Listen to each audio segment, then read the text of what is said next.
Grandma, can I have the chocolate chips? This secret recipe moment made possible by Emory Heart and Vascular Center. When Grandma needed heart care, she came to Emory. The difference? Emory Healthcare performs more heart procedures annually than anyone else in Georgia, which means better outcomes for our patients. And we offer advanced and personalized treatments developed by our top specialists that others don't. Like Grandma knows, where you start your heart care matters. Smart Cookie. EmoryHealthcare.org/smartcookie. A choice right now, between fear and love. It's just a rock.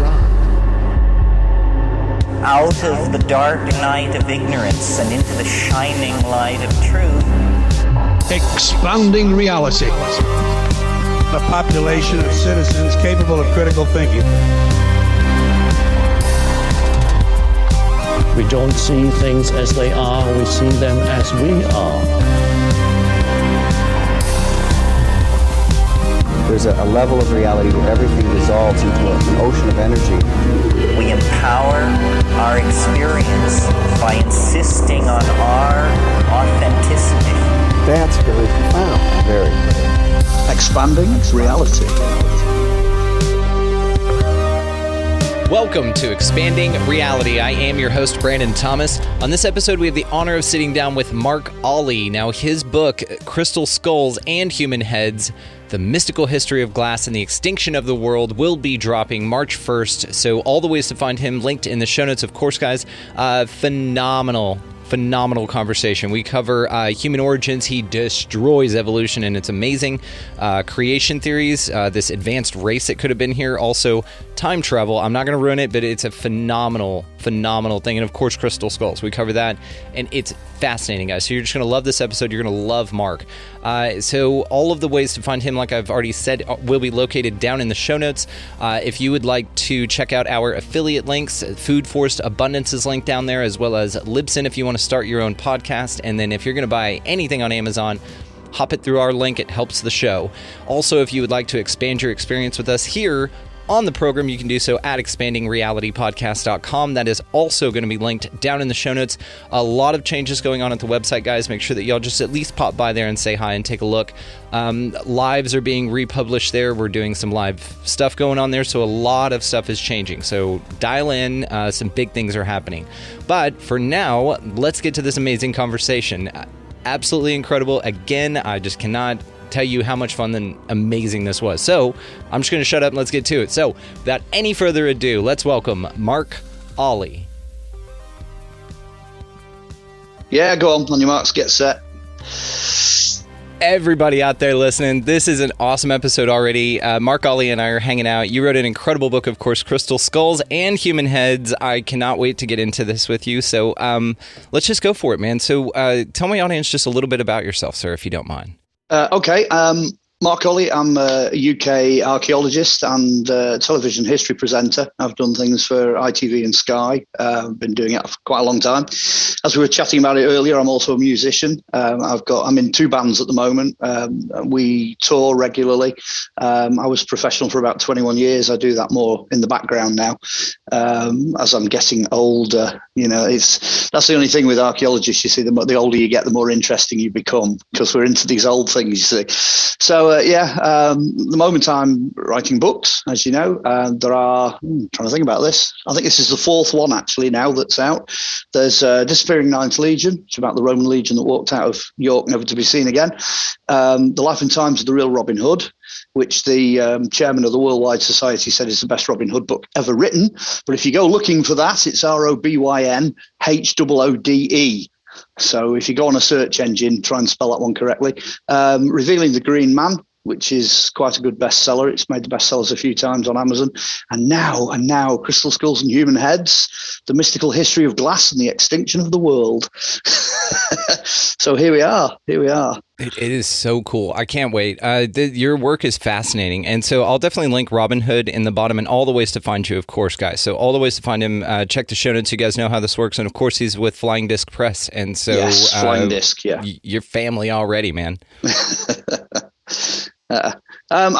Anything on Amazon. Go on Amazon, type my name in, and I would say to anybody, if they want to know more about the film and television, the music side of it, and all the rest of it, then by all means, Google search because stuff will come up. I'm on YouTube. I've done past interviews, and in fact, there's even a DVD out there somewhere, Europe's Roswell, which was released in America. It's also on Amazon Prime, and it's an investigation into a crashed UFO. So I think a lot of the listeners would find that fascinating. Obviously, as an archaeologist historian, I'm very much hands-on. I want to find things. So the last sort of 15, 20 minutes of that is literally wreckage.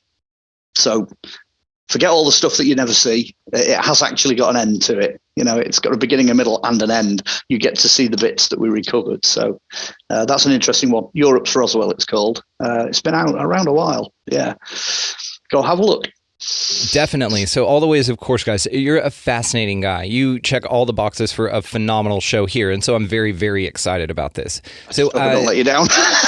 You definitely won't, man. Already the vibes here, man. So let's talk about the evidence for human origins. As an archaeologist, I began to notice certainly over the last 20 years, archaeoscience has been developing in leaps and bounds now. It's not, dragging a butty box across a field looking for changes in dirt colour. It's gone a long way since then. There's a lot more going on now, since the days of programs like Time Team and what have you that popularised it in the 80s and 90s. We're now at a stage where we can examine remains in ways that previously we couldn't do. So what I did when I was writing the book, as an archaeologist, you've got to have a peg to hang your hat on. You can't just go, whoa, let's look at everything. It just doesn't work like that, as people will gather. So I thought, what can I use that is a very familiar and yet at the same time historical, long-lasting archaeological object? And that's where the head side of it comes from. As long as there's been human beings, they've had heads, at least as far as I'm aware. And most of the archaeological remains that come up, people tend to focus on the head because, of course, you can reconstruct it, you can do facial reconstruction, you can get a huge amount of information just from that one object. So it made sense. Don't forget the toe bone and the ankle bone, the leg bone and all this kind of thing. There's loads of those knocking around, but at the end of the day, the peg to hang the hat on had to be the head, had to be the face. The other thing as well is that as human beings, when we look at these faces and we look at these skulls, you are face to face with your ancestors, the people from the past. They're actually there, and they're there in front of you, which is about as close, short of a time machine, which I might come to at the very end. Short of us having a time machine, it's the closest we're ever going to get to coming face to face with the people in the past. So I took that, started looking at that, and then realised that there is actually a colossal amount of science now that has come out. When you get to the end of sort of the teens, if you like, the 20 teens, that science, certainly up to 2019, a lot of it got lost. It disappeared under the pandemic. So as soon as you flipped into the next decade, 2020, 2021, 2022, nobody seems to know what's going on. Nothing's really got out there. Things have ground to a standstill in a way in terms of communication. So I just thought, well, yeah, that's got to be a book. There has to be a book there that kickstarts the next step. So the next step now is to take all of that information, all of that data, and actually make something out of it. And essentially, that's what the book does. It literally goes through step by step, old heads, more recent heads, depictions of heads, ideas about heads, what heads are, how heads work, and then right at the very end, it pushes it forward into where that might take us. Surprisingly, when you read the book, don't take anything for granted, because it's not a journey that has an expected outcome. It takes you up all kinds of twists and turns. The most startling thing for me, the most startling side discovery, if you like, was the crystal side of it. I started off assuming that a crystal skull is a lump of rock, and that's it. They're very nice, very pretty. Stick them on your mantelpiece, they look great. There's the Mitchell Hedges skull and one or two of the other ones. And I sort of didn't really know a great deal about what that was made of, what that was capable of, what crystals could do. So for me, that was a big part of the adventure. And it really opened things up. And some of the crossovers, some of the way the science feeds across, really, really surprised me. But certainly at the beginning of the book, the main focus at the start is on DNA, which I don't think people have how can I put it?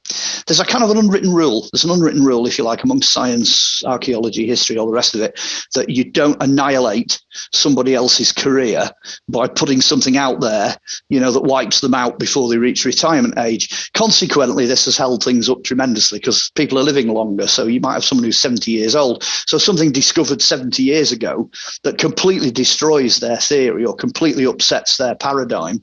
You're not supposed to make a big deal of that because you're going to kill them off. They're going to wipe them out. Their work's gone. So really, the first part of the book is me taking hold of Charles Darwin, who thankfully is dead, and all the stuff that was built on top of Darwin and it became Darwinism, and then just going, well, hang on a minute. What about DNA? Here's DNA. What's DNA telling us? That whole thing, if you like, that came post-Darwin has gone. It's basically in the trash can now because of what we know about how life on Earth has developed, how species function, how things work, and it just hasn't.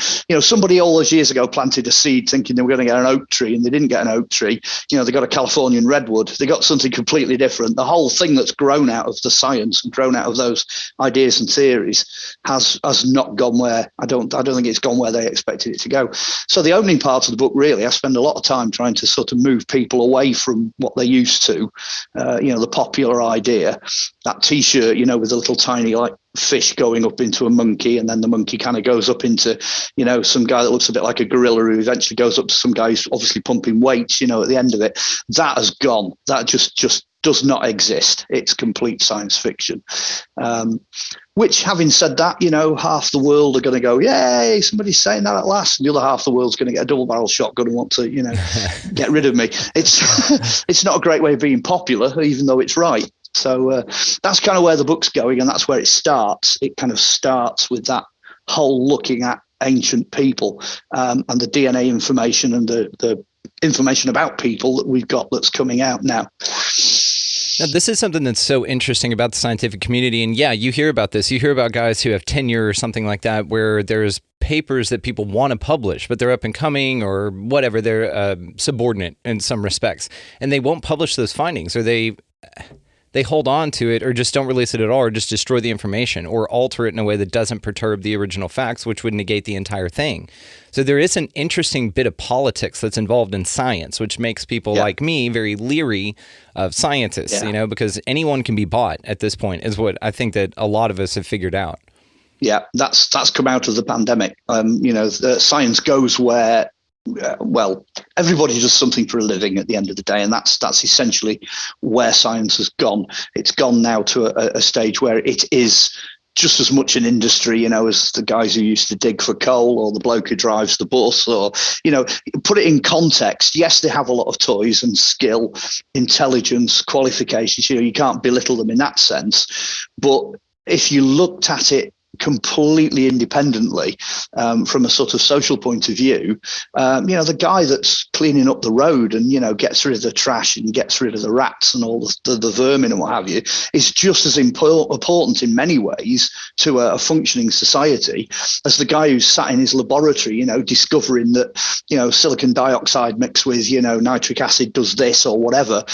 It's all a part of an overall whole. It's more like the beehive mentality. It's that we all support each other sort of thing. Once you get to that appreciation, it opens up all the possibilities that whatever anybody knows ought to come out. People should share what they know. No matter who they are, no matter how diverse their knowledge is, that is the strength in the human race. The pandemic clearly showed us that. If we all gather together and we all support each other with different skills, we're going to get through it, whatever it happens to be.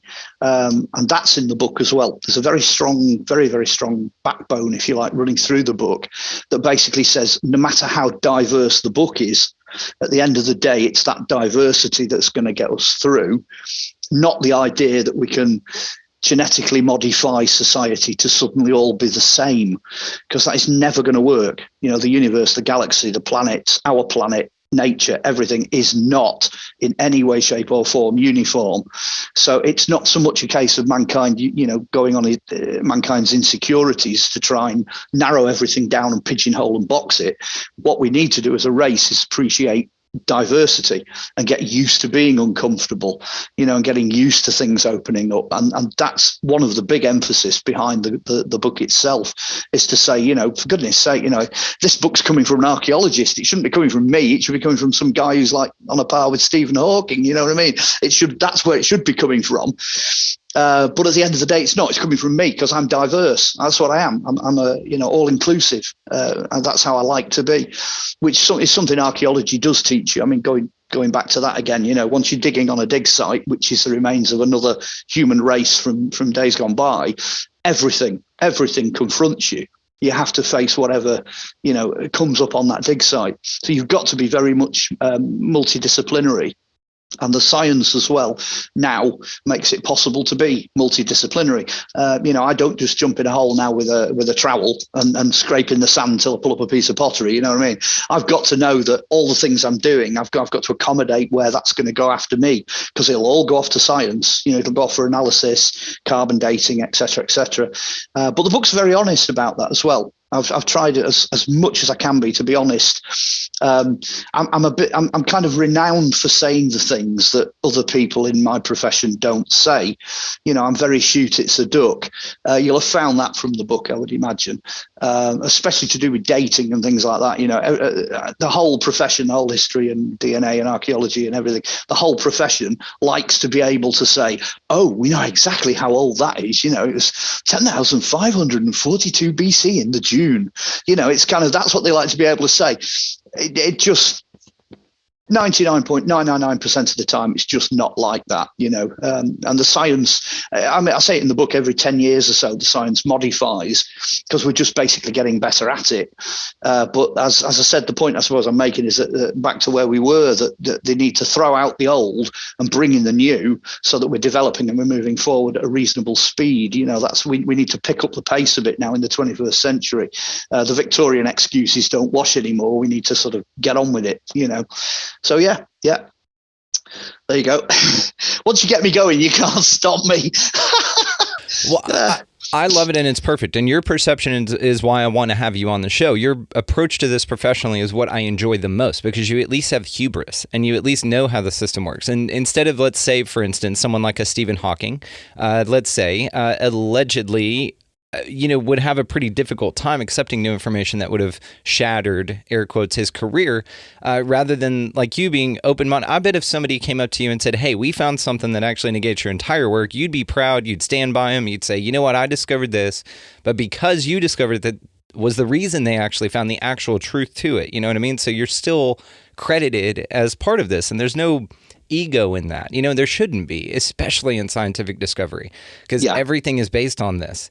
So I am curious about what you found, rather, that discounted Darwin's theory of the origin of species with the implementation of when you started viewing it in conjunction with DNA. Well, DNA is an interesting structure in itself. It's an interesting part of the plan that we're all a part of, in the sense that it probably is the only thing that is really predictable. You can say, right, that is what DNA is, how it functions, what it's made of. And we've moved on so fast since DNA was first, conceived, analysed, discovered. We've moved on so quickly that we're now at the stage where we're almost, how can I put it? Do you remember when we used to have cassette recorders? We used to record stuff on tape, and then all of a sudden they went, oh, wow, that's fantastic. Let's take it further. So then we finished up on CDs, and then CDs went out. Now it's all, digital, this, that, and the other. DNA's pretty much moved at the same speed, almost comparative to that kind of technological development. So we're now at the stage where we can look at DNA and we can go, well, do you know what? We'll change that bit of DNA in this, string of barley, because we can get rid of the insects that are attacking it. Now, some people don't see that as being particularly good, because you can pinch DNA from elsewhere.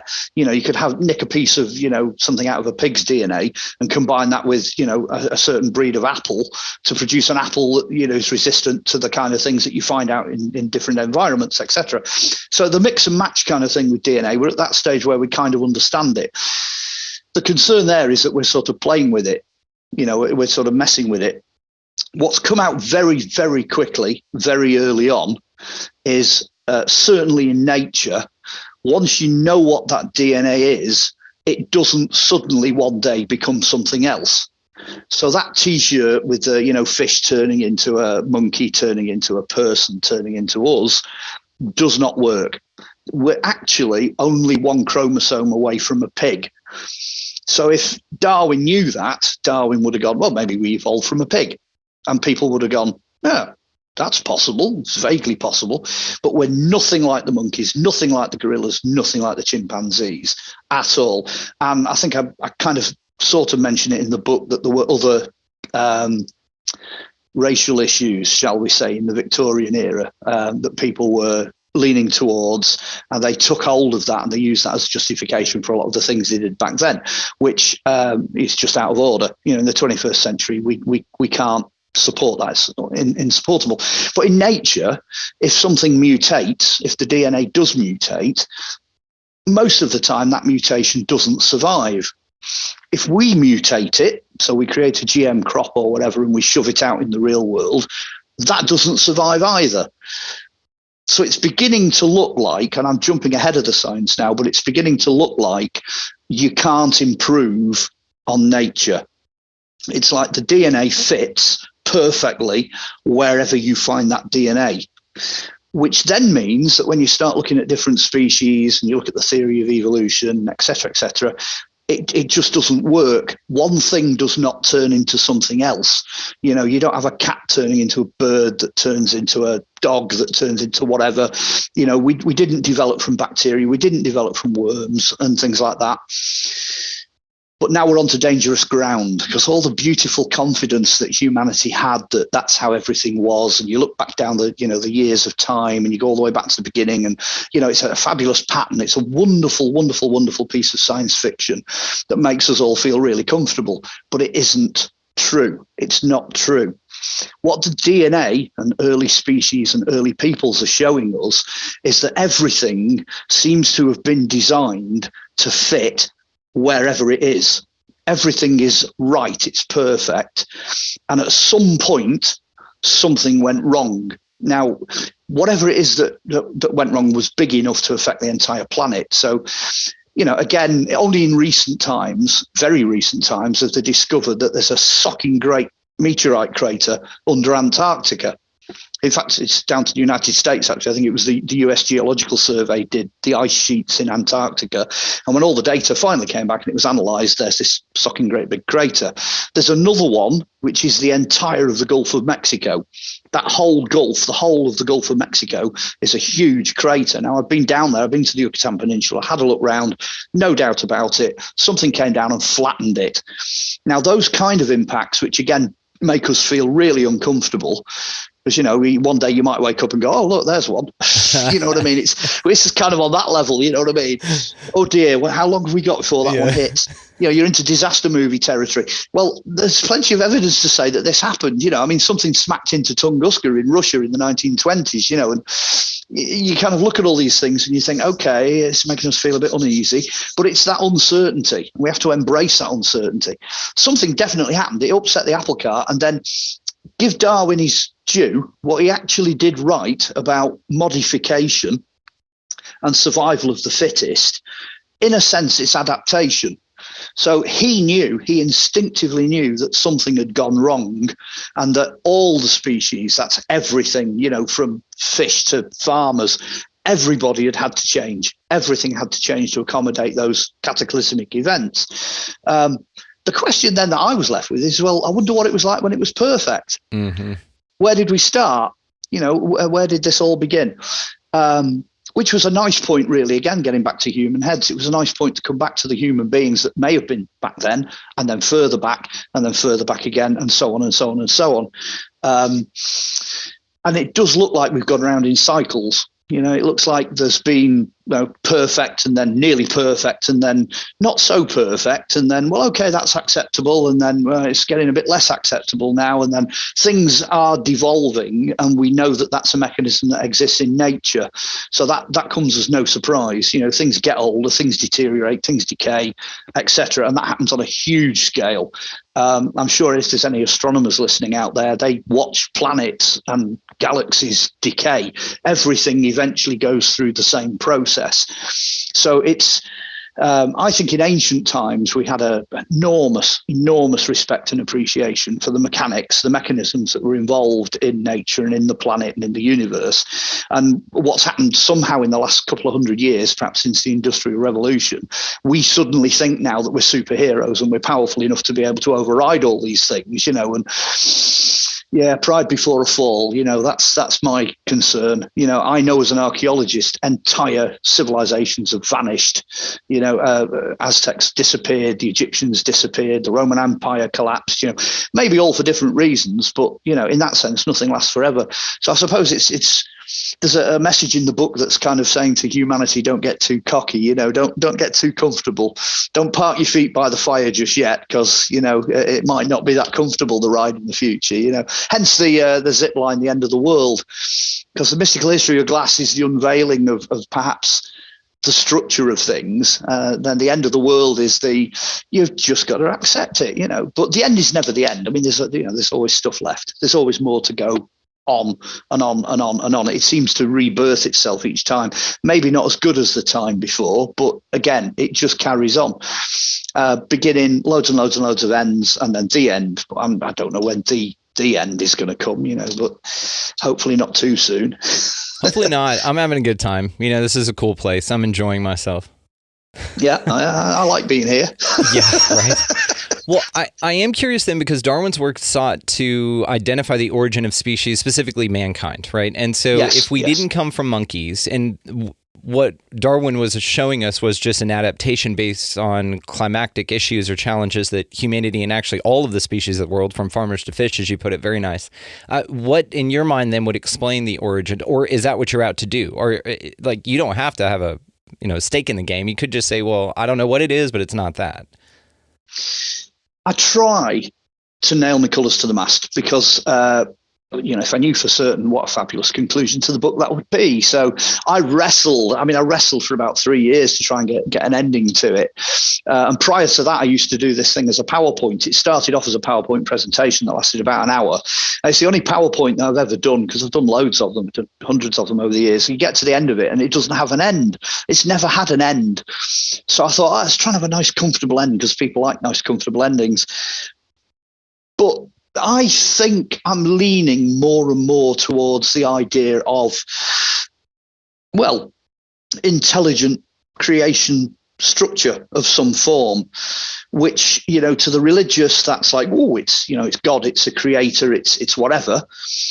But to the non-religious, they might say aliens or panspermia, or which is, seeding the life on the planet. I don't have any problems with any of those, because they're almost the same thing, but just using different words. It comes down to semantics at the end of the day. I definitely know that perfection only comes when something is done absolutely correctly, when it's right. And I also know that organization, design, intelligence, is something that you can only attribute to almost a perfect being, if you like. So there has to be something that begins it, that creates it, that starts it. But in answering, if that's the answer to the question, then what you've done is you've effectively not answered the question, because I think I said it in it. There's a French saying, God defined is God finished. So the minute you get to a point where all of a sudden you understand the thing that made us, then it's no longer the thing that made us, because it's become lower than us, not higher than us. So whatever it is that's put the whole thing together is an awful lot better than us. It's bigger than us. It's more intelligent than us. It's probably not even male and female. It's not like Star Trek. It doesn't walk on with 2 arms, 2 legs and a head, even if it comes from planet Zog. You know what I mean? We can't quantify it.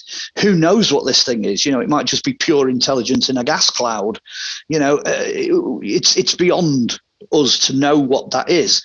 Again, if you go down the religious route, some people might feel that we will encounter this being, this thing, whatever it is, on death. We may be released from the box we're in now to a bigger box, or to a bigger concept, to a bigger universe. So I'm aware of that in the background all the time. I've got that running in the background all the time, and it's in the book as well. But no, there's for a beginning, for me, the facts, the actual physical scientific information tells me that it's always been better in the past. And if you like evolve that backwards, if you wind it backwards, you must get to a point where it's pretty amazing. It's got to go all the way back to something that's pretty damn good at the start. So I'm going to go with that, mainly because the facts back that up. Doesn't matter whether you're a Buddhist or a Hindu or a Christian or a Mormon or, Catholic or whatever you are, all of them one day will sit down and go, yes, that's where we started. That's where I see it going, in the long term. And that would be amazing. That would just catapult us into the 21st century like you wouldn't believe, because, something we can all agree on. Again, a lot of the religious, a lot of the scientific community, a lot of people, they hide the facts. They're scared to admit that is the direction the arrows are pointing in, But then at the same time, you've got to accept that, there's this death and destruction and this decay, and it's kind of, it's a sword that cuts both ways. In accepting one, you've got to accept the other. I don't have a problem with that, but an awful lot of others might. It's one of those. The same creator, in essence, that created everything right at the very beginning, was probably aware of where this was going to go. And because we're humans and we make value judgments and judgments about righteousness and justice and all the rest of it, we'd look at that creator and we'd almost accuse them of being wrong.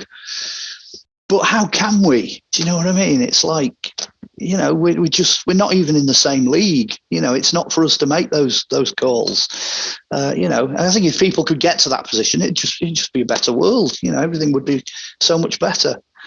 So, I hope that answered the question. By God, that went round the block, didn't it? It went perfect. And to something what you said, and it's absolutely perfect. And you're my favorite kind of guy doing research in any area because you're open to all of it. You're like, well, this doesn't exclude that. And one thing that I really like about the conversation scientists are having lately is more simulation talk. And the simulation argument at a level, whenever you reach a certain level with that, you start zooming out a little bit. And any organized religion that doesn't organize itself around fear and hate, then I would say that at some level, an architect of an extremely advanced digital matrix or a simulation, or a god or a creator of an organic simulation, perhaps, you would be imperceivable to us. The old Arthur C. Clarke quote that any high technology would be imperceivable for magic or miracles in this case. So I think because the conversation is so interestingly happening on both sides, and they're both saying the same damn thing. They're just viewing it through different lenses. Yeah. Eventually, perhaps that gap will narrow a little bit, and there'll be some common ground. But this is why I like guys like you doing the research like this. Also, to something that you said about God rearranging itself, or us being less than or equivalent to or higher than. Yeah. There's a fun theory that states that if anybody ever figures out the nature of reality, the universe instantly stops and resets and organizes itself in a different way, so you can't ever discover it. That's almost like that's the reason why chaos was built in. Mm-hmm. So you're into chaos formula there, chaos theory, and what have you. Anyone who's creative, anyone who's an artist, I mean, you're a musician yourself, so you know that you push and you push and you push and you try harder and harder and harder to get better and better and better. Sooner or later, you get to a point where you realise that somehow there is a consciousness that exists, and creative people kind of dip into that consciousness. I recently found it in Tesla's writings. Tesla reached it, and he actually said it. There is this creative thing that exists within everything. But that's as far as he got, and that's as far as I've got. We kind of know it's there.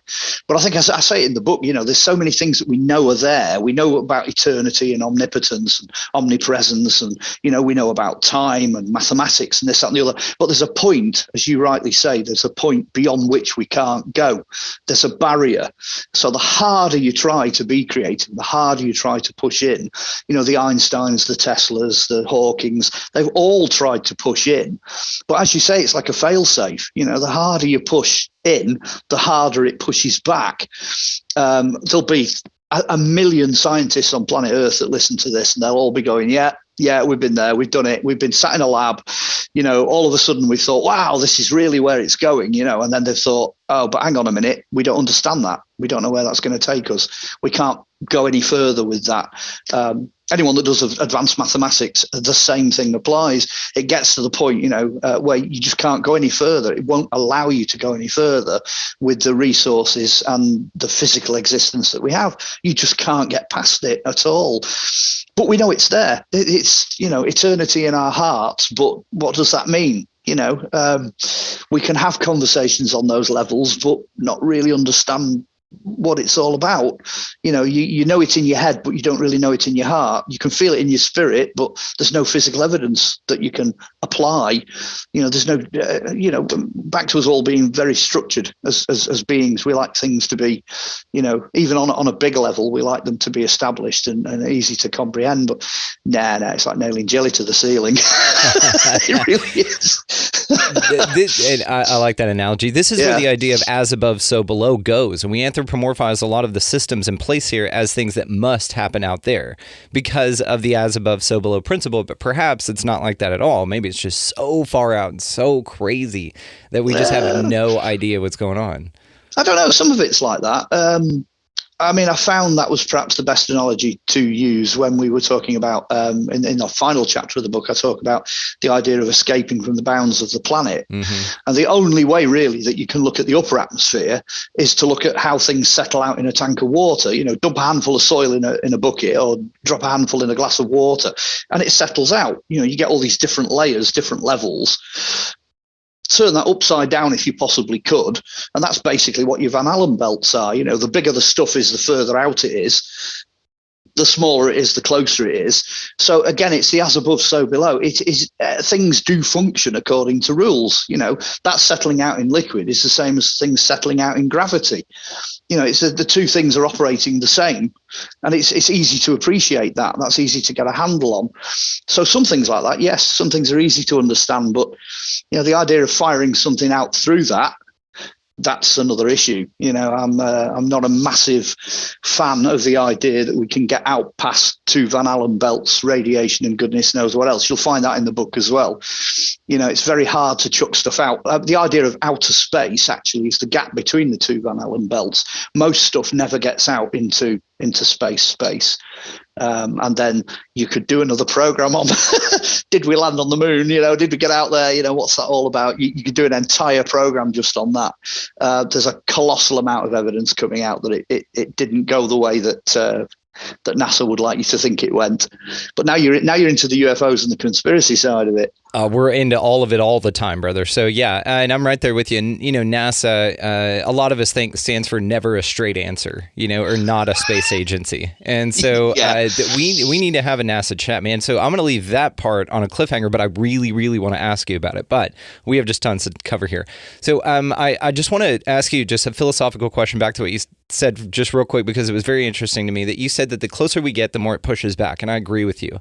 But it's at this point, talking to you now, that I wanted to bring up a question that's just hit me. So do you feel, just philosophically maybe, there's no right or wrong to this, that because things get so strong or resistant when you get closer to the truth of them, I'm looking at it in two ways. So I'm just curious where your mind is. One, it's a way to pass a test of a certain sort, right? It's a barrier to knowledge. So by overcoming it, in that right alone, you've earned the right to the knowledge, right? Or is it kind of like an out of bounds, like you said? There are like video games where if you're playing in a certain area and you run too far, it'll tell you, hey, you're out of bounds, turn around. And it'll physically pick you up and turn you around because this is where your attention is supposed to be focused. So it's almost also like, hey, yeah, you could look over there and pursue that, but you're kind of missing there's waterfalls back there, man. There's like really fun stuff over there going on, and maybe you just go play with your family or something. You know what I mean? It seems like maybe one or the two. So what do you think? If there's a creator still knocking around somewhere, I think he's having an enormous belly laugh at the moment, because that is a hugely interesting question. I think actually the answer is yes. That's in a nutshell. The answer is yes. I think both of those things act together But if you start to break them down, I think that, yes, there's going to be a limit beyond which we can't go. You know what I mean? You can't swim around in a nuclear reactor. You're going to die. So, we are limited in what we can do. We can't climb inside a volcano unprotected because you just burst into flames. So there are limitations that are built in, very obviously built in, to prevent us from going down certain avenues. So I think that's absolutely true. But at the same time, boy, are there a lot of avenues we can go down that we haven't gone down. I would, if I'd have been around in a position of authority in the 1960s when they were talking about chucking all that money at sending something off to the moon, I'd be like, well, don't waste your money. You've got the oceans. What's at the bottom of the Marianas Trench, for goodness sake? Why don't you send something down there? It physically exists. You can physically get to it. Why are we not developing technology to do that? Or get inside a volcano, or go under the ice, or, why are we not in a position now, nearly 100 years down the line from, all these things that we've developed? Why are we not in a position where we've got a really, really good appreciation of the physical world we live in? Because that makes a difference. That does actually change things. Why have we not got it? Why have we not sunk all our time and effort and money and et cetera into doing that? Because ultimately, that's what's going to save us. It'll save us as a species. It'll save the planet. It'll save us if there's a cataclysm. We know the dinosaurs got obliterated. It's 99% certain it was a meteorite, just took them all out. That was it, because they couldn't survive after that had happened. Or the biblical route, there's some enormous flood. We don't know the cause of it, but everything ends up underwater. When it comes back out of the water, people need to survive. People have got to do it. They've got to make it through the ice age and things like that. We know all these things have happened. That's a fact. Why are we not investing money in that direction? Believe me, there's a journey there that's going to take a lot of generations to get through if we really want to understand that. Somebody will be sat there at the end of this 100-year period, this period, this century. They'll be sat there looking back at this interview going, well, we know so much more about DNA now. This is not quite how we thought it was at the beginning. It's going to be like this, and this. That's where we should be going.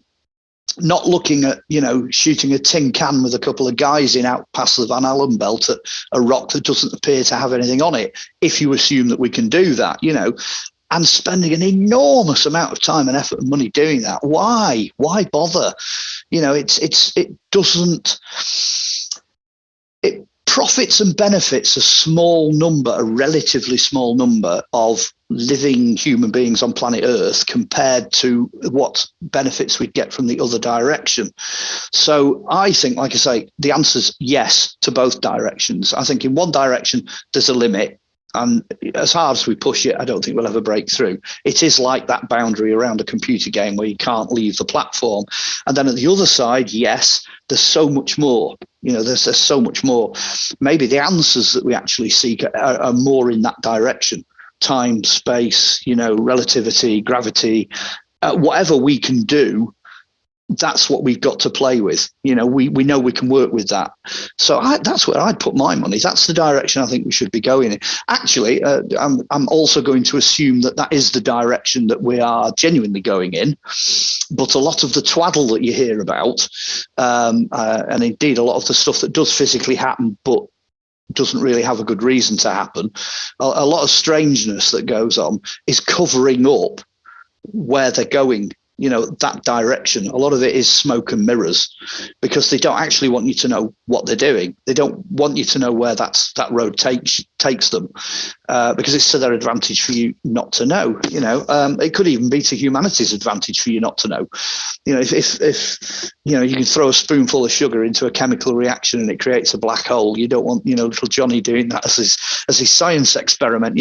I know I'm exaggerating to prove a point, but you don't want everybody barreling into something that at some point is not understood. The classic is UFOs.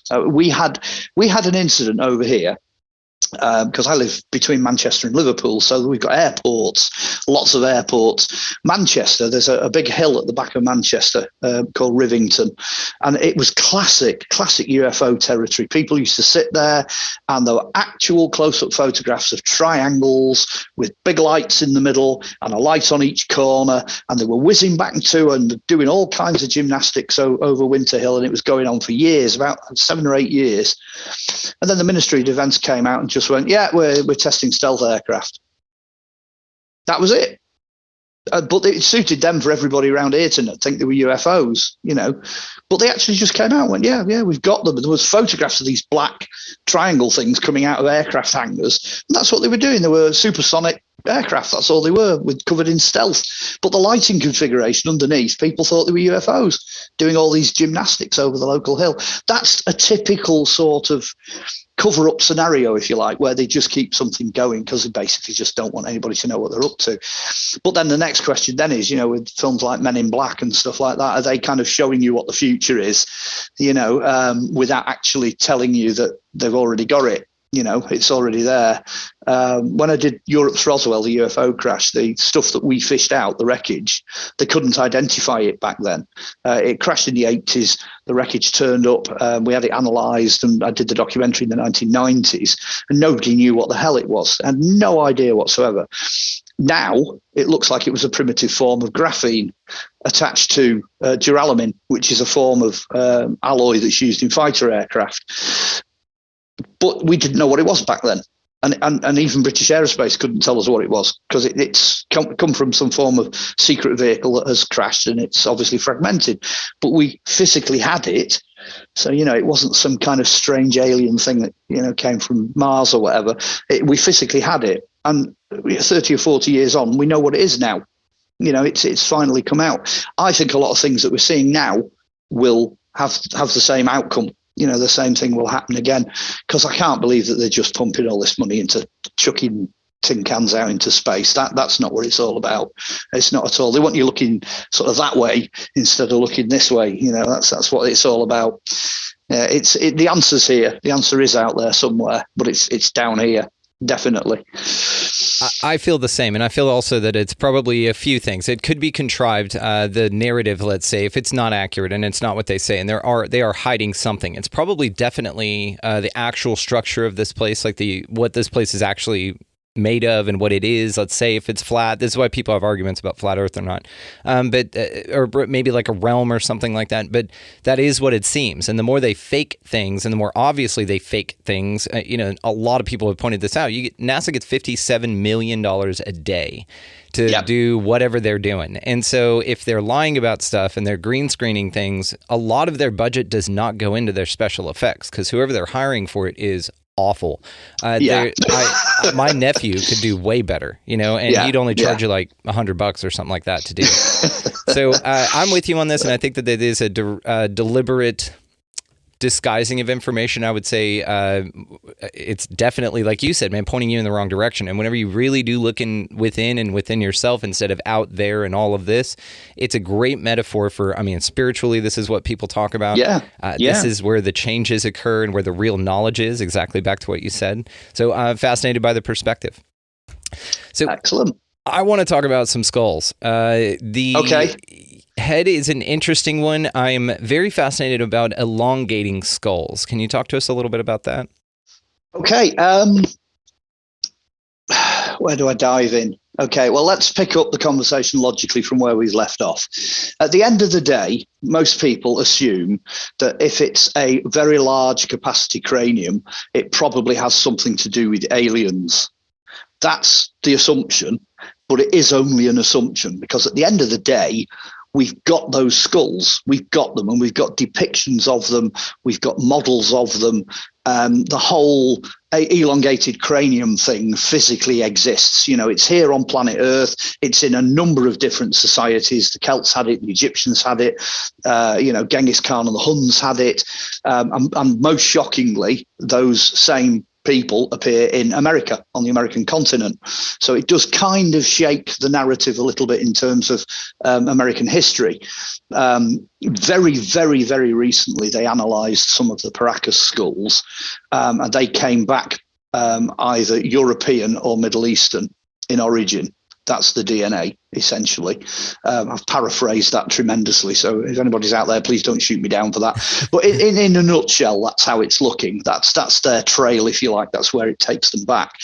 But because they're physically here, you're not digging these things up out of crashed flying saucers. You know, you're digging these things up from archaeological sites, archaeological context. So you've got to accept right at the outset that wherever these skulls turn up, they're obviously a different form of us, or we're a different form of them, depending on which way round you look at it.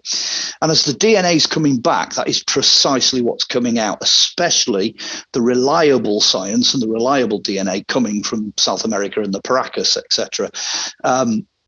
They've got the most extreme skulls. I mean, I am secretly a fan of Eric von Daniken.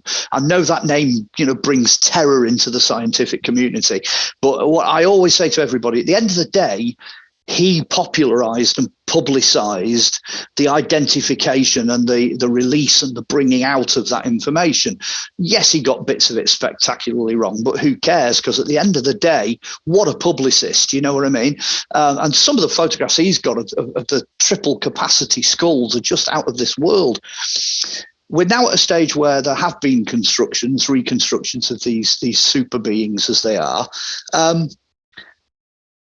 It's got to the point where the scientific community are using terms like Lord of the Rings world. When they're looking back, they're saying, okay, if there can be, 30 different species of cat, 30 different species of dog, 30 different species of monkey, why can't there be 30 different species of human beings, from tiny right up to giant, which is the same pattern. We're back to the as above, so below and all that. It's the same pattern. It's a recognized pattern of biology living on planet Earth. The actual facts are supporting that. So now when we find, giant footprints in the Porksley riverbed and things like that, which are huge human footprints, and we find all kinds of things like the little tiny guys that they got off the island near in Indonesia, the little hobbit people that never grew more than about 3'6". All these different things that are turning up, all of a sudden they all make sense when you think, well, they're all different variations of human species. And the DNA that's coming out of some of the remains, where they can get it, is showing exactly that. Now they've got mystery races. They've got people like the Denisovans. They've got Neanderthals breeding and producing other things. They've got 2 Asian communities of human beings whose DNA are different, and they've never even found the physical remains. It's just they're interbred. So those traces, if you like, those fingerprints are left in other DNA. So the world now is suddenly starting to look like this Lord of the Rings world, which is absolutely fantastic. But it's not aliens. Back to where we came in at the beginning, it's nothing whatsoever to do with aliens. So in the book, I take great pains to try and explain what the human skull is and what the human brain is. And all of a sudden, in the process of doing that, it explains where a lot of the other mysteries come from, like the giant 30-ton blocks at Baalbek that they've shoved halfway up a wall. How the hell did they move them? I mean, there's recently in Russia, apparently, there's a mountain out there built from blocks that are just so ridiculous, they don't even look like blocks. Somebody went out there and just built something out of these enormous great stones. Things like that. All the ancient technologies, the Baghdad battery, the light bulbs that they found in Egypt, the little aeroplanes that turn up in South America made of gold, you name it, go right the way through, Arthur C. Clarke's Mysterious World, do the whole 9 yards. It's all explainable if you just have that triple capacity head, because that's equivalent to, and the only way I can say it, it's equivalent to 3 Einsteins. That's, if you want an equivalent, it's easy to understand. That individual with that brain is capable of the calculation, the appreciation, the understanding of 3 Einsteins. So what you're looking at there is a supercomputer. It's a biological supercomputer. Times that by all the different races that had that capacity that used to exist. And all of a sudden the idea of, levitating things and using sound waves to do things, and, the whole science, if you like, it drops off the Richter scale. What those people were capable of doing with that brain capacity. But it does also bring in other things as well. It brings in interesting points, which is if they could do that, if they could build buildings like that, and we've got the physical remains, what could they do that's not physical? Where else could they go? What appreciation did they have, for example, of the ecological side of things and the survival of the planet and how they operated? You know, if I was a super intelligent race like that, I would do everything I possibly could not to damage the planet and not to leave any rubbish behind and, you know, not to do anything of that nature, because, of course, I would understand the planet. I'd understand how it operated, how it worked on a huge scale. So you don't necessarily just fall over the archaeological remains, because in many cases they're just not there. You know, the Native Americans lived in harmony with their environment. Well, just times that by, you know, 10,000, because that's what these people would have been like. But at the same time, did they also crack other problems? Did they have atomic energy? Did they have electricity? How did they view things like solar power, wind power, and you know, all the elements, if you like, the elemental side of the planet? What else were they capable of doing with the capacities they had? You know, if you just had one of these guys with the enormous head, that would be tremendous, you know, just to be able to sit and chat to one of these guys. There were tens of thousands of them all over planet Earth.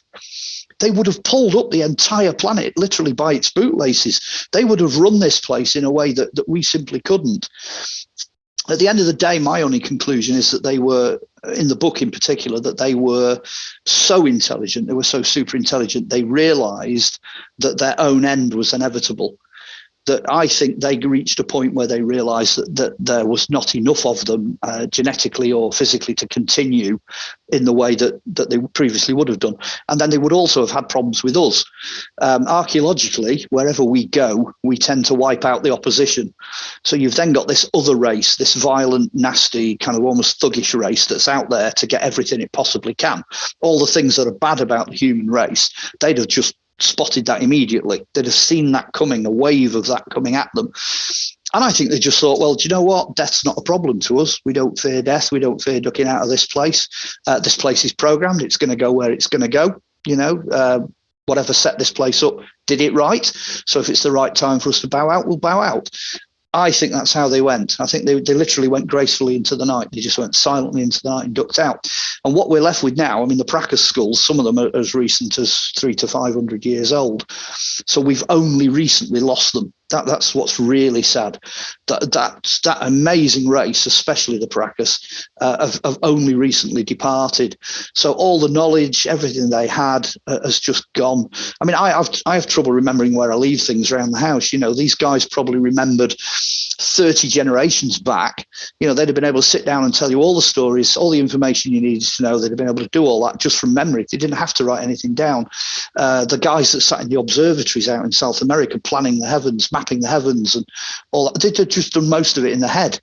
They wouldn't have needed to calculate because they'd have had the capacity to do that. And I'm hoping that comes out in the book, which then leads on to where we came in again, back to the aliens again, these guys with the enormous heads, you know, and what have you. I tried very much to come up with something I was comfortable with that kind of fitted into that jigsaw puzzle. I'm not happy with them coming flying in from Venus or whatever, you know, let's just come in. No, that doesn't sit comfortably with me. I don't think they're, I mean, Nephilim is a thing that's bandied about, but a Nephil, I mean, biblical study and all that, linguistically, if you go back, Nephil just means giant. It just basically means a big bloke. So, yeah, of course the Nephilim bred. Of course they did, you know, because they were big fellas. It's got nothing to do with angels coming down with wings out of, you know, silver discs and breeding with women and all that. So that's nonsense. That's something that's only come up in the 20th century. I wasn't comfortable with any of these ideas at all. And then it just dawned on me, if they could do what they were capable of doing, then they can time travel. It's that simple. They know that they can get in at one end and come out at the other end. But that also would explain in a backwards way why we're getting them now. Yes. It's not aliens coming to visit us because it's, you know, we're important in their past and they're our future. It's the other way round. It's in effect, in a way, it's the caretakers coming back to make sure that what they left ends up where it's supposed to end up. Now, to me, that makes a lot more sense. If you value something and you love something and you understand something, you're going to watch it, look after it, care for it, and where it finishes up, in a way, is more important. Where that project, that thing that's part of you, ends up, that is really important. So I don't say that these things don't exist. I'm not one of these people that goes, oh, you're hallucinating, there's no such thing, etc., etc. But I do believe that they physically exist. I don't think it's a case of, anything mystical or magical or coming through dimensions or anything like that. It's simply science that is way out of our reach. We just do not get it. We don't understand it. But I seriously think these guys are coming from the past. Because if you can do what you can do, and we can see them doing it, and they can do that now, they could have done that at any point in time, and there is there's a trickle through time. You pick it up as an archaeologist, historian, of these guys popping up. Things appear, in paintings and carvings and all this, that, and the other. It has got to have something to do with time travel, because wherever they go, it's the same people, it's the same technologies, it's everything is the same. And it's in one respect, I'm saying the same thing that others have said in the past before, but in another respect, I'm pushing forward something that a lot of people have not considered, because they're taking the easy way out. They're just saying, well, yeah, they're aliens, they're flying in from wherever, whatever planet. I don't think that's the case. Also, that also plays into back to the NASA conversation. It plays into that narrative. You know what I mean? That's where I think it comes from. So yeah, something crashed at Roswell, so they had something sat in Area 51 or whatever, yes, of course they did. But it didn't come from another planet. And I think there's some guys sat out there now that know, if they watch this interview, I'll challenge them and I'll go to the face, they know that these things are essentially us. It's the past. It's something from the past coming to now. And because they're time travelers, they're capable of telling us what's coming next. They're capable of sharing advanced technology, et cetera, et cetera. But it's not future technology. They're simply sharing what they've always known. And that's why it works. That's why it fits in. They're taking what we've corrupted. They're taking out the corruption, out the chaos. They're removing all of that. And they're going, this is how you do it. And then all of a sudden, when we do it, hey, it works, because it fits. It fits that ball, that creation. It's part of that world that we live in, and it works. And the more you kind of think down those lines, the more it all makes sense. It really does. It makes complete sense. Did I answer the question? I'm not quite sure whether I answered the question in that. My friend, yeah. you answered it so well and so amazingly, and you just blew my mind with that right there, because it's always something I've dipped my toe in as far as my favorite. Like if I had to plant I don't plant my flag or nail our colors to the mast, as you said, which I love that. I'm going to start using that.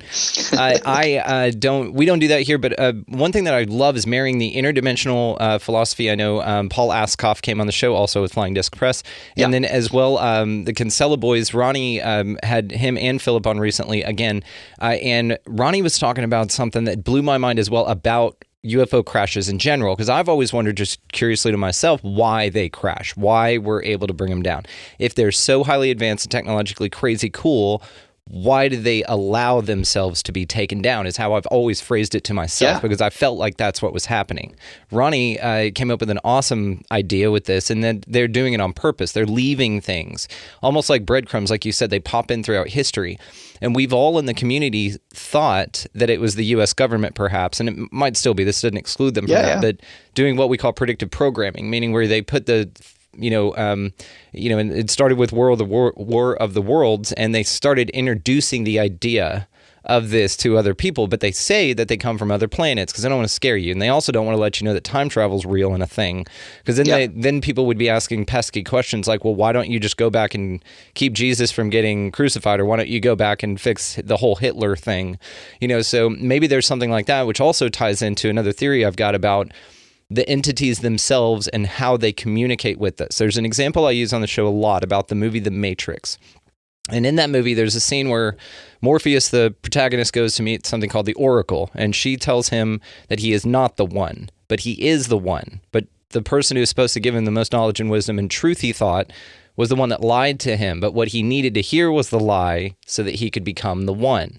How this Yes. leads to the extraterrestrials is perhaps they tell us things to guide us in a certain direction based on where we are intellectually and what we can handle as a species. Because if they interact with us at all, usually it's a myriad of things. Of course, it's take care of the planet, which, yeah, it's like we're renting this place for a little bit. We're only borrowing it.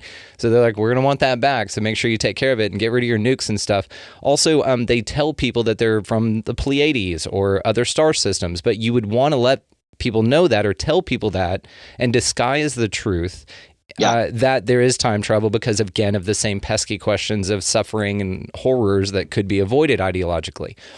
But then you think about that what I like and take most from this, and what I find really, really interesting is this marries all my favorite, again, theories, that they're always from here. They're extraterrestrial, like interterrestrials, cryptoterrestrials is what Musgrave Evan calls them. And then they could do basically with the high intellect that we're talking about here, sound vibration. I mean, we really don't know what they're capable of, but we know that they would probably be capable of simulating woo-woo to us. So they could implant the screen memories that we talk about, that people say they saw an owl, turns out in hypnotic regression, you got abducted.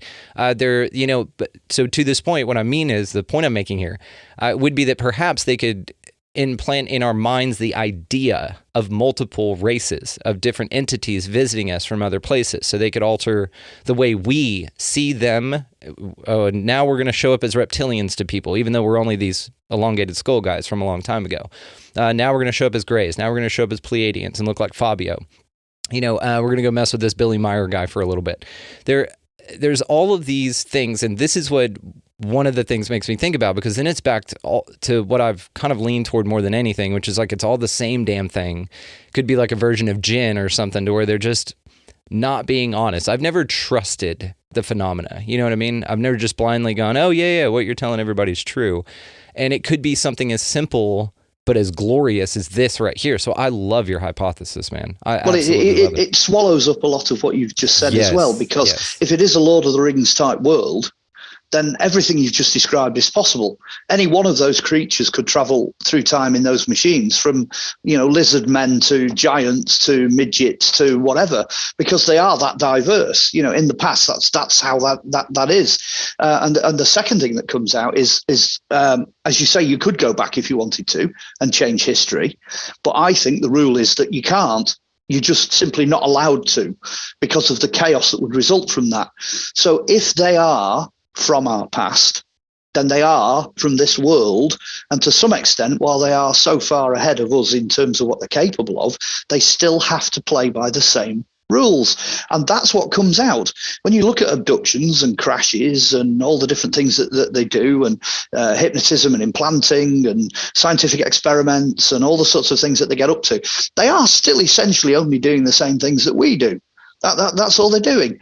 So again, it looks like they are still limited within the scope of the planet itself. So it almost means that although they are a super race and they are, from the past, and they are superior in so many ways, if they were put here at the beginning and they are simply from a different period, a different phase in the planet's history, they are still limited by the same rules, by the same laws that we're limited by. It's the old story, as hard as you try to come up with an alien, it still nearly always ends up having 2 arms, 2 legs and a body and a face, and it's a bloke running around in a suit, because we're not capable of conceiving beyond what we have information available to conceive from. And I think the aliens are in the same position, aliens in the broadest sense. These guys, they're in exactly the same position. If you could sit down and have a beer with a 7-foot tall grey with a massive cranium and just sit down and have a chat with this guy over a beer, I'm sure he would actually say to you, well, you're absolutely right, and we're stuck with it. We're stuck with it the same as you. I genuinely think that's the case. I think they are trapped in exactly the same planet, the same ball that we're trapped on. And it fits. It really does fit. Also, it also has the advantage of all the other guys that have all the other ideas, all the other people you've interviewed, and the people that are into the same things we're into, the authors, the writers, the producers, etc. They're actually right. You can't sit down and have a row with them and go, well, you're talking a load of rubbish, you're not correct, you're not right. And yet the same applies to the people who've had the experiences, the witnesses, and the people who've seen these things and all the rest of it. it literally ticks every box. It nails everything. It's almost like Einstein's theory of relativity. That's it. You've reached the end of that road. Boom, that's it. Now we know what it is. You're almost at that point. I feel like in the book, it teeters on the verge of wrapping that up and saying, you're all right. All that information, it's all inclusive. Nobody out there is wrong. Nobody can sit down and go, oh, you didn't see that. That never happened to you. You're making that up.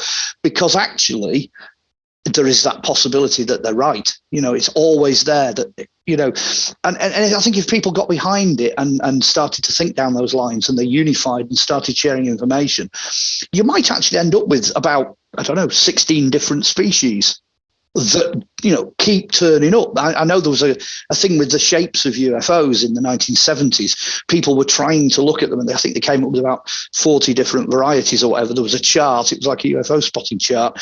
You could almost do the same with the creatures that come with them. Sooner or later, you're just going to have a list of what used to live on planet Earth in the past. That's where it's going to end up. But it's all inclusive. The same crazy madness, the same variety that is there in human beings, human species, human skulls, etc. That same craziness, the chaos and the madness applies to them as well, because they're part of this same crazy creation.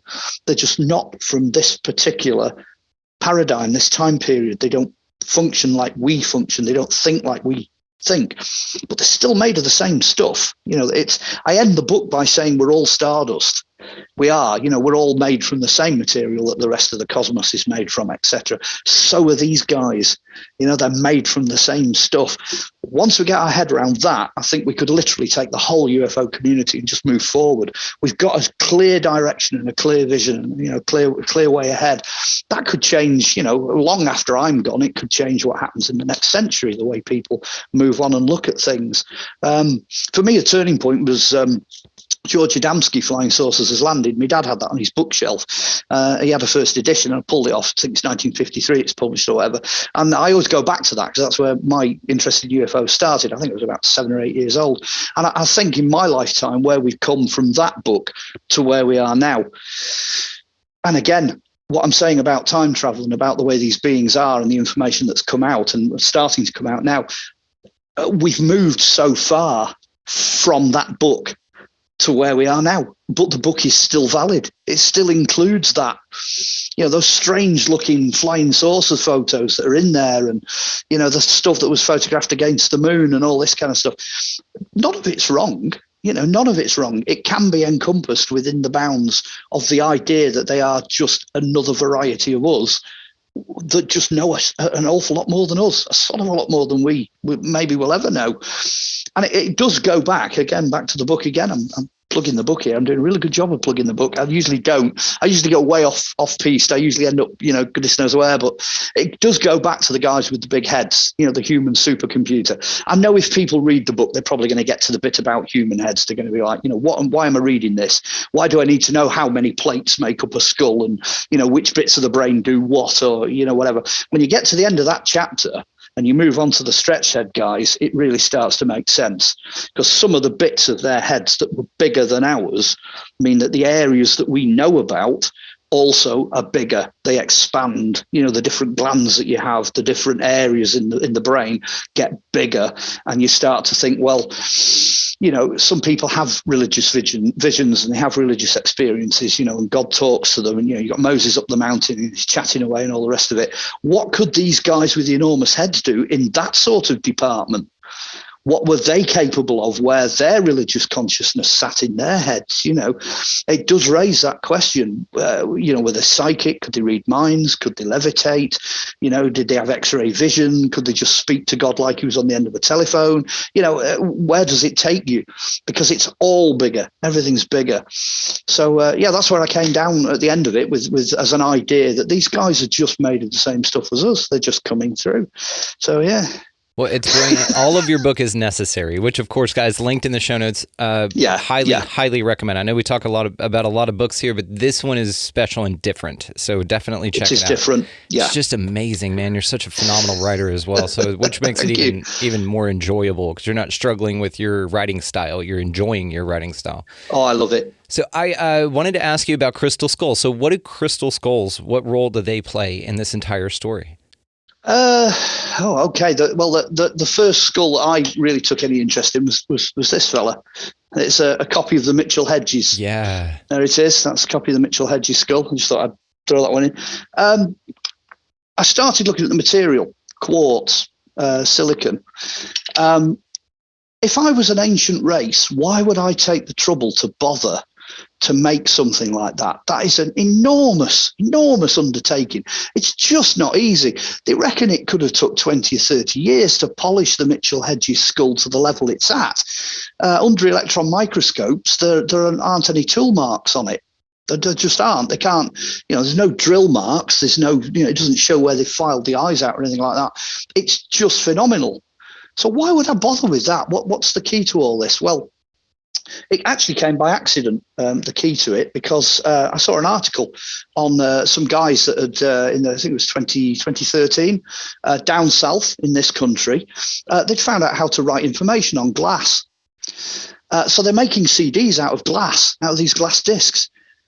But then I thought, what is a glass disc? Well, it's silicon. It's going back to silicon. It's made of sand. That skull is made of sand. This planet is made of sand.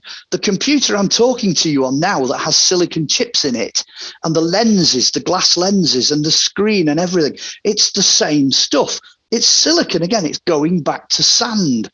So I really started pushing hard into this whole thing to do with sand and silicon. And there's always been this thing amongst the crystal community that quartz is a recorder. It records stuff. And most people have got, you're talking rubbish. It's nonsense. It's pseudoscience. But no, these guys are recording data in 5 dimensions onto glass discs, and they can read it back, and it's there now. So you look at something like that, you look at a crystal skull and you think, if I could read it, what's in it? What's in that?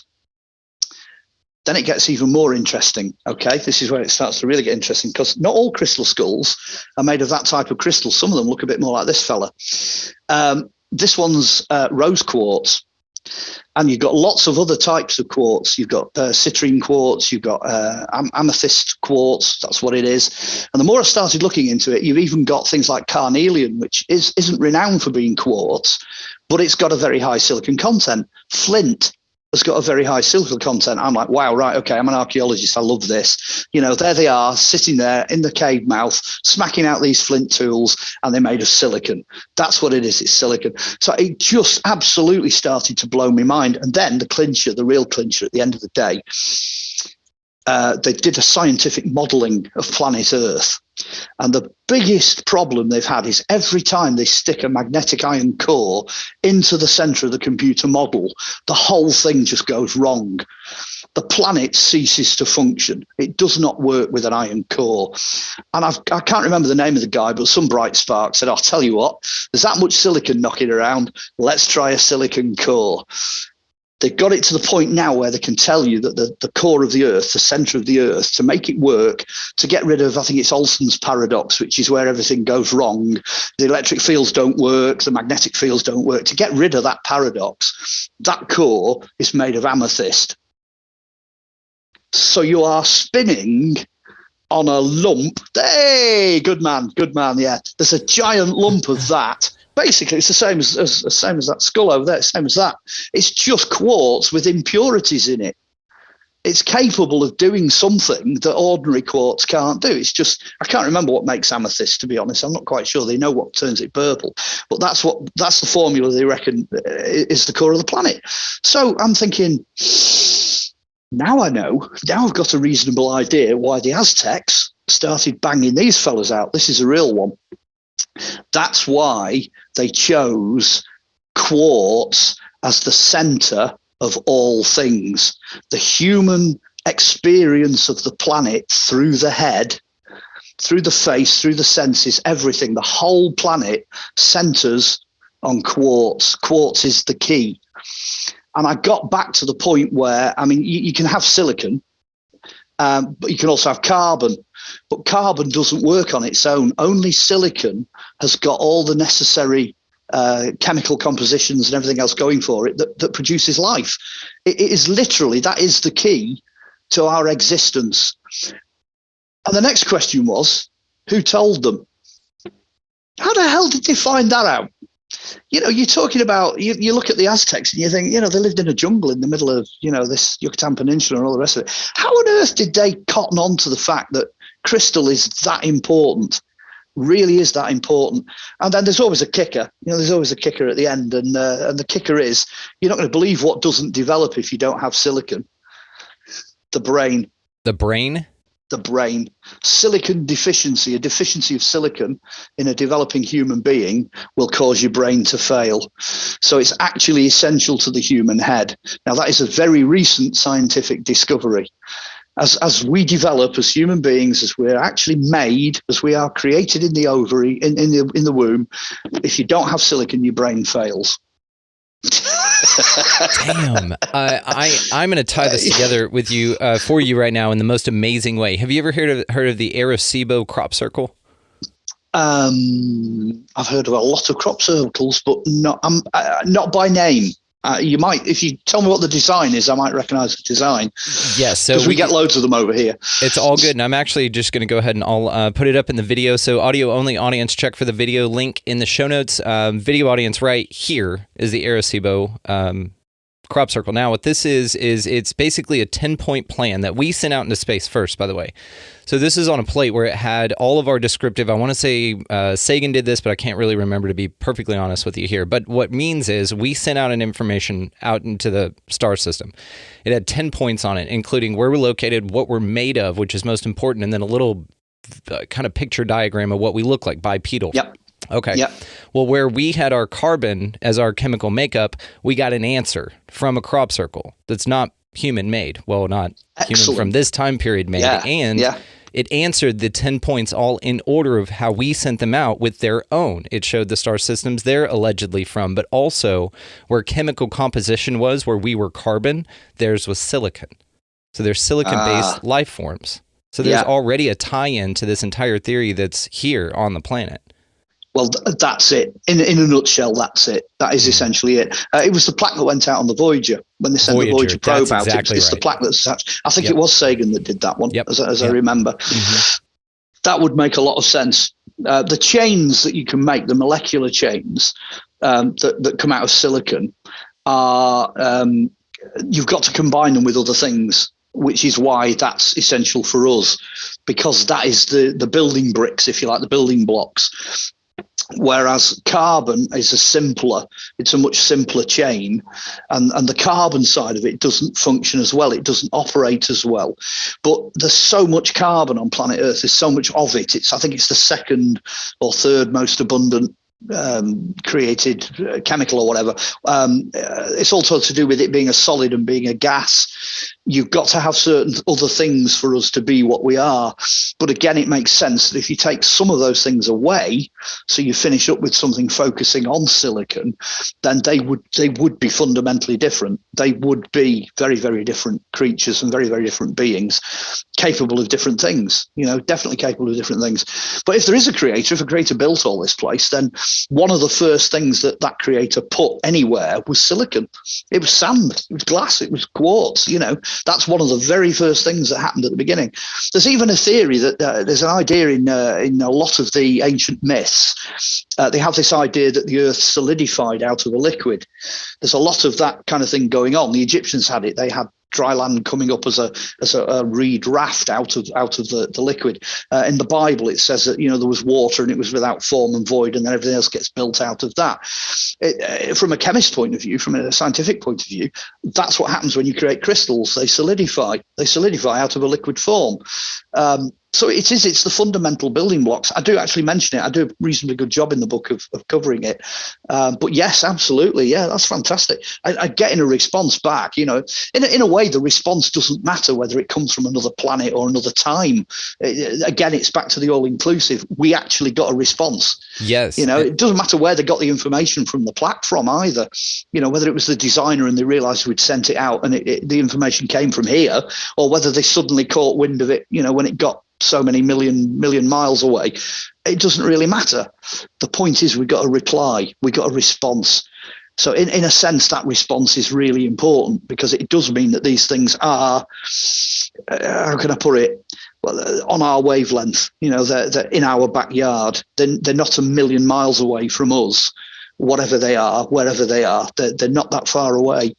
And they're not absentee either. I don't think they're absentee. I think they are very much aware of what's going on. I really do.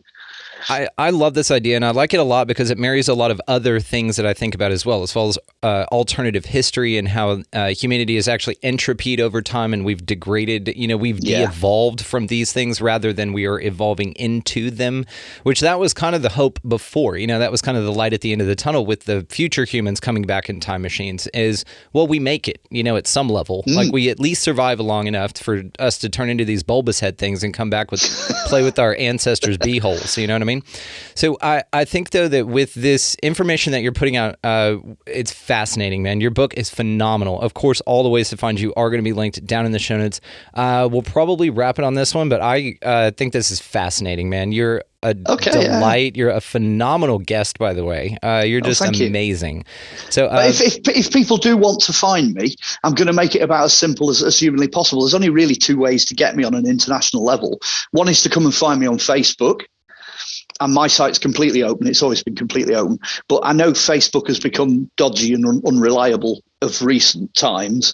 The other way is to just send me an email. If you really if they contacted you and you felt that what they were trying to contact me over was of an important nature, by all means, email me. And if I just leave it at that, it couldn't be simpler, really. I don't have hundreds of websites and thousands of places you can go and get me and all this kind of thing. I'm looking into Twitter, I'm looking into YouTube, I'm looking into these other things. But for me, it's always worked Facebook or email. So it's really simple, really, really simple.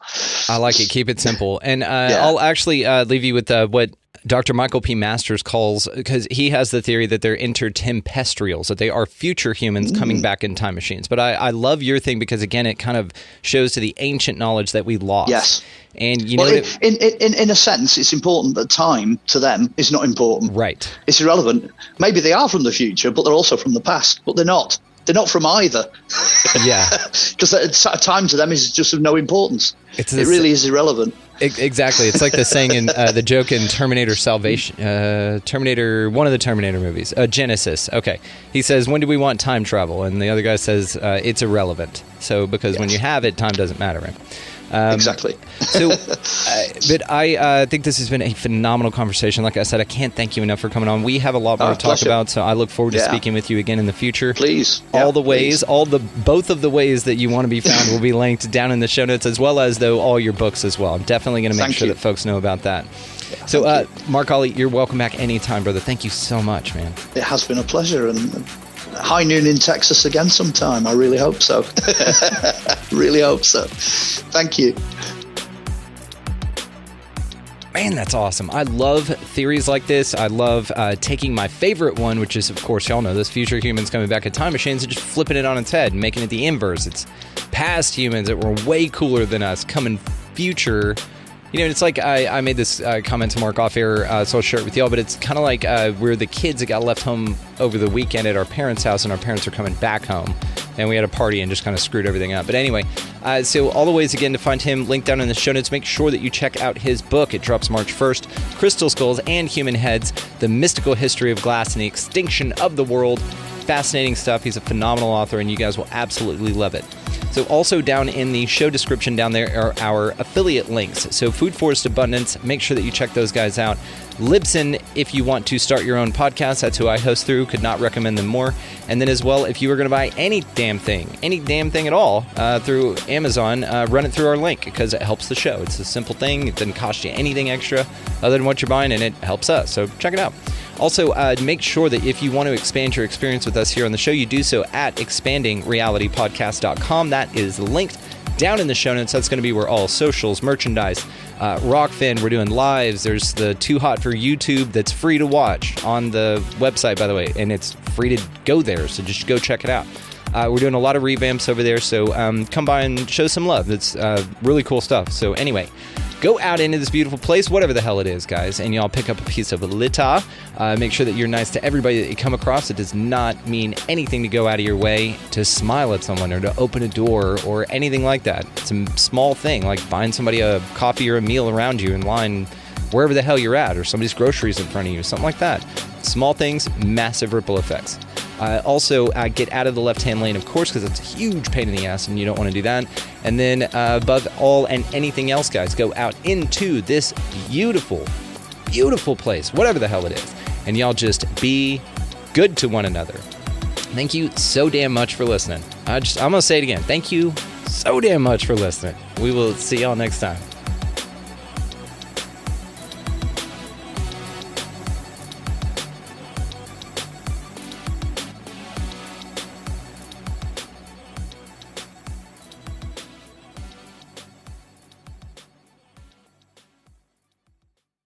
Grandma, can I have the chocolate chips? This secret recipe moment made possible by Emory Heart and Vascular Center. When Grandma needed heart care, she came to Emory. The difference? Emory Healthcare performs more heart procedures annually than anyone else in Georgia, which means better outcomes for our patients. And we offer advanced and personalized treatments developed by our top specialists that others don't. Like Grandma knows, where you start your heart care matters. Smart Cookie. EmoryHealthcare.org/smartcookie.